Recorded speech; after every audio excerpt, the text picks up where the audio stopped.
A lot of people have asked me, David, you've mentioned this ethos that you live by. I see it in your work all the time, right? I see it on Facebook, I see it on some of your documents, in your books. This whole ethos of love, live, and contribute.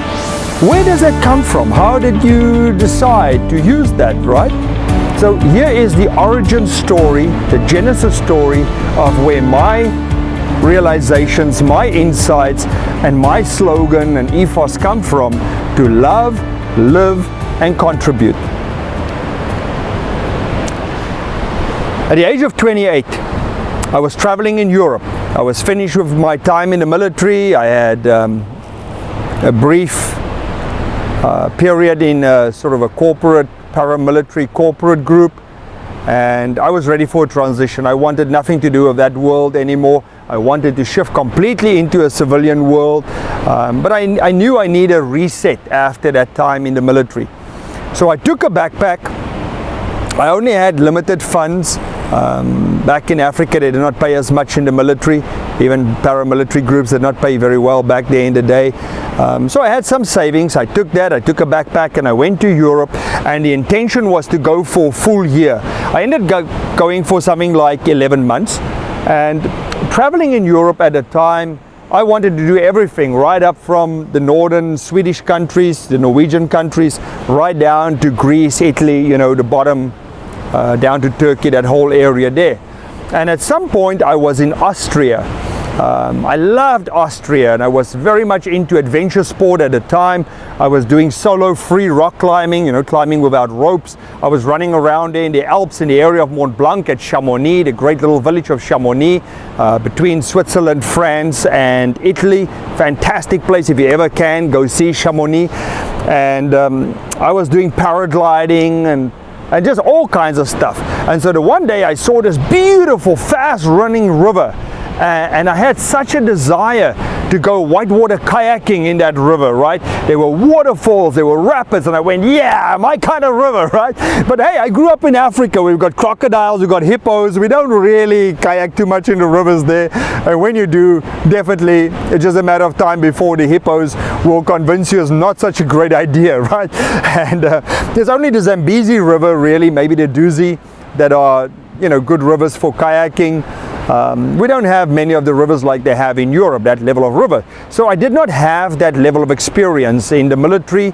Having done a little bit of special forces training, I've been exposed to a little bit of sort of Navy SEAL type seaborne type stuff, where we had to swim in the ocean and go in those German folding kayaks, the kleppers in the ocean and in rivers and, you know, lagoons and so on. So I had a little bit of experience, but nothing adequate for the fast running rivers of Europe. So here I am. I hired one of these, rented one of these Tupperware unbreakable plastic kayaks that are designed for whitewater kayaking. I pulled that thing up into a mountain, and I got into a river high up in the mountain, and I started going down this mountain in a very steep gorge. If you fall out, there's no way to escape. You know, the river have just carved it in, and way down here's this fast running river. There's no way out in most of that area. And so I remember I had a Walkman. It was back in the days of a Walkman, 1988, and I had this Walkman on with Dire Straits, Brother in Arms. Right? Still in, I guess, in that military mindset. And man, I was just kayaking hard in that river and having a blast with the music as loud as possible, and the water was raging. And initially it went okay, you know, I went through some rapids, I went over some small waterfalls, but at some point my lack of skill just caught up with me. And I went over a waterfall, not a very big waterfall, but big for me, and I went over this waterfall and I fell out. And as I fell out, the water was freezing cold. The water was so powerful. And I was a very strong swimmer in those days. You know, I've swam sea miles and so forth. But I can't even get my hand out of the water. Any way I want to swim, it's like the water is holding me. And hypothermia starts setting in real quick because of the extreme cold from the melting ice. Now, this was in the general area of Hallstatt. Hallstatt is another amazing little town, 4,500 years old. If ever you can go see this medieval little village of Hallstatt. Go see it, Hallstatt, Austria. So somewhere in that general area is this river where I had my near-death experience. So I'm kayaking hard, fall out, the water is roughing me up, and suddenly it's like everything changed. It's like slow motion. Things become still. I had an awareness that something had changed. It's like my soul left me and became a remote control camera, like a drone with a remote control camera, watching me going through this experience. And initially I was fighting this. I went, you know, I'm a strong swimmer. I can handle this. I've been in cold oceans at night, freezing cold in winter. With my military training, I'm good. I can deal with this. But not really. The water very quickly humbled me. And my thoughts went back to my mother. I realized I'm going through a near-death experience. And I said, you know, on some level, I felt this would be an appropriate death for me. You know, I'm not dying as an old guy, 90 years old, peeing in my pants, you know, sitting in a wheelchair or something. I'm not dying in a car crash. For an adventure athlete, for a warrior, this is a good death. Right? I'm doing what I love. I'm having adventure. I'm out in nature. I'm in the wilderness. I'm here in God's boardroom, fully engaged, living life boldly. This is good. And on another level, I thought of my poor mother. That was before, you know, I had no computer skills in those days. I didn't have cell phone or iPad or a laptop or nothing. I may die here and the message may never get back to my mother in Africa. My poor mother, shame, man. She would just think I abandoned her. I don't love her anymore. She will never even know what happened to me. Or even if she eventually get a message that, you know, her son died there, she would be distraught. And I really had empathy and compassion on her. And it became very real that I may die here today. And in that, I saw a little bit of my life, highlights of my life, lows, highs, moments of my life flashing by. I heard of, you know, when people have near-death experiences, they sometimes have like a life review. I had a bit of that. My movie was not so great. I thought, oh damn, man, I wish I could, you know, if I survived this, which I did, thank God, by the grace of God. I got to make this movie better. Next time I watch this movie, I want to make sure it's a better movie. But my initial overwhelming thought was around love. I felt that I had love from my mother, but other than that, I didn't really know much love. I had sort of puppy love with a girlfriend before I went to the military. I had a sad breakup during that time, you know. I have received some love, but I haven't really had an opportunity to give love. In the military, being in the wilderness, you know, you have love for your buddy, for your team, great love, deep love, but with a woman, with a family, I've had none of that as yet. And the feeling was that I wish I could survive this so that I can experience love, what it's like to really have my soulmate, my true love in my life, my beloved, which I'm fortunate to have now. So grateful for that. And if I survived this, I wanted to tell people, make love the most important thing. Yes, your health is super important. Yes, your connection with spirit is super important.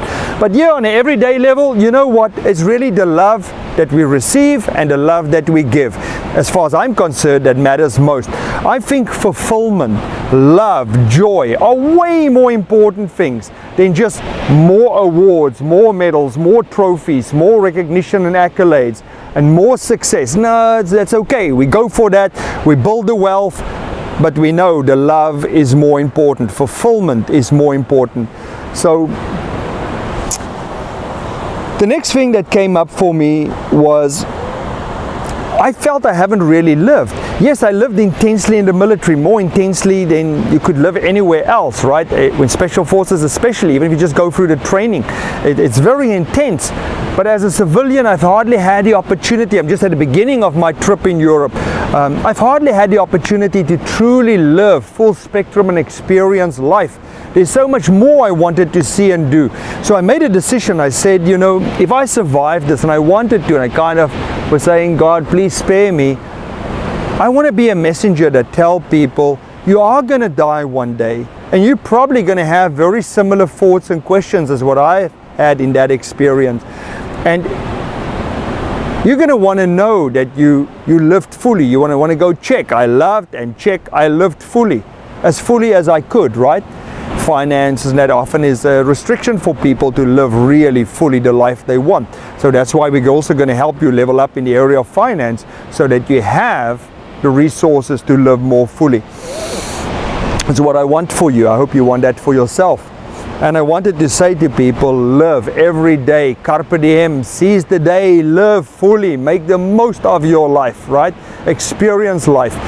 And I also was reflecting on my contribution. What have I really contributed to the world? Yes, I served my nation, the government, right, in the military, but really beyond that, I haven't contributed anything as yet, not that much at age 28. And I wanted to leave a legacy of some contribution, knowing that in some way I made somebody's life better. In some way I've made the world a little bit better, right? And I still have that desire to make the world a better place for all, to make my contribution, to make a positive difference. And I felt that if I survived this, I wanted to say to people, please use your talent, show up, make a difference, make a contribution, because when you die, if you are lucky enough to have a bit of time to reflect, you're going to want to go check, I did make a difference, right? Check, I loved, check, I lived fully, check, I did contribute in a significant, meaningful way, and therefore I can now die with peace and fulfillment. So that is where that story comes from. I have many, many other stories. I had in fact 5 very intense near-death experiences, but this is the one that gave me that insight, that message, that desire to love, live, and contribute. So for those of you who have asked, thank you for giving me the opportunity to share this with you.